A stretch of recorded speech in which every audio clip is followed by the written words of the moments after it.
Today we're going to take another cut at the problem. The problem is how to determine how much you should be saving for the funding of your child's college education.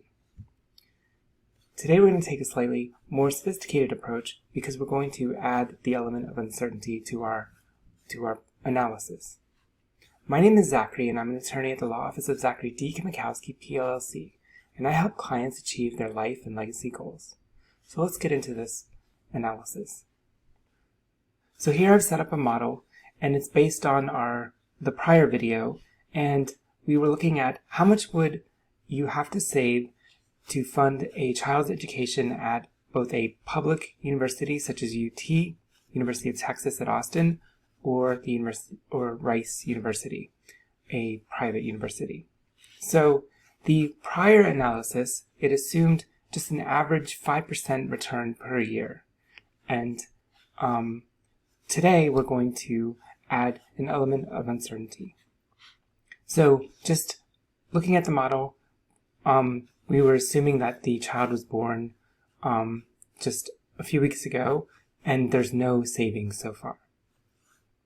So the prior analysis told us that we needed to save about $6,834 a year for 18 years, and that was be sufficient to fund the education at UT, which in 18 years would cost about $75,000 a year. And then I'm inflating this 6% per year, and the total cost would be about $305,000. So how would we add uncertainty?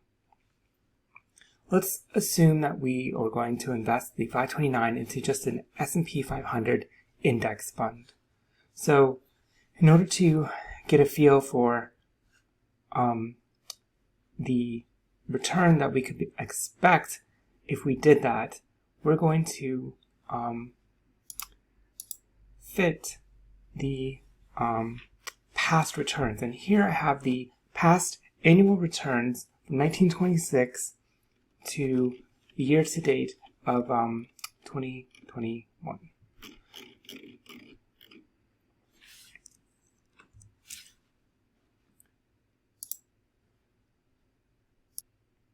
So as you can see, when we fit the returns from 1926 of the S&P 500 from 1926 to the year to date 2021, we do not have a normal distribution. So we're going to use this distribution, and we have a pretty long track record that we're basing this fit on. It's a Simon extreme distribution, and we have an average return of about 20% per year with a standard deviation of 16, but again, it's not normal. Okay, having put the distribution, the Simon extreme return with the 20%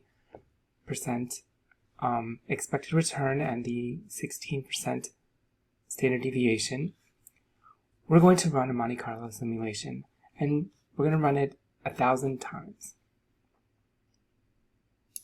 And what we're trying to achieve with this is we're trying to see what is the mean value that we will have at the end of the college education. So at the end of the last semester, what is the mean value of the money that we will have left over in the 529? So this gives us a mean value after it's 1,000 runs through the 21 years. It's showing us that we have a mean value of $122,000. So we can also look here that we have a 49% chance of having $0 or less. And depending on your comfort level, you may want to increase the amount that you are saving every year so that you can have a higher percentage chance of being able to completely pay for your child's college education at UT. So if you have the ability, you might want to increase the annual savings rate. If you're uncomfortable with the 49% chance that you would run out of money before the end of the college experience for your child.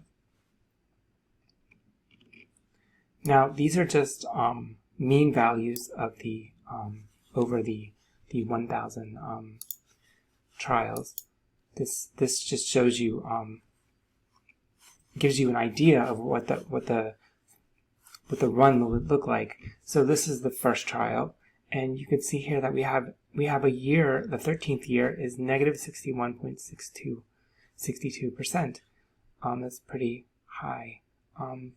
It doesn't look like we have any multiple runs of negative returns, but we do have some pretty extreme returns. We have 35% here, 37, 34, negative 33 in the first year. So this is just giving a more realistic view of what could happen when you are trying to save over the 21 years for your child's college savings. So what would happen if we increased our annual savings?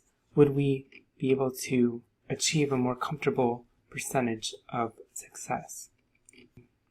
And in this case, success would be decreasing the likelihood that we would have zero funds at the end of the 21 years.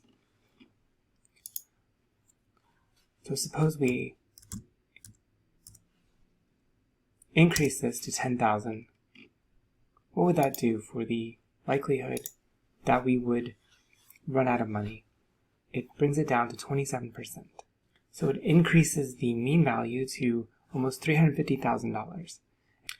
And this is a balance, because you don't want to save way too much for your child's college and sacrifice your living standard in those years. But if you have the ability, you may want to try to decrease this percentage likelihood that you'll run out of money before the end of the 21 years. And when we're talking about such a high mean value after college, it may be better to stop contributing to the 529 at some point and just save in a taxable account, or perhaps in another vehicle. So I think I'll leave it there. But if you have any questions about this video, please do not hesitate to reach out to me at txwealthlaw.com. Again, my name is Zachary, and I'm an attorney at the law office of Zachary D. Kemikowski, PLLC, and I help clients achieve their life and legacy goals. Thank you.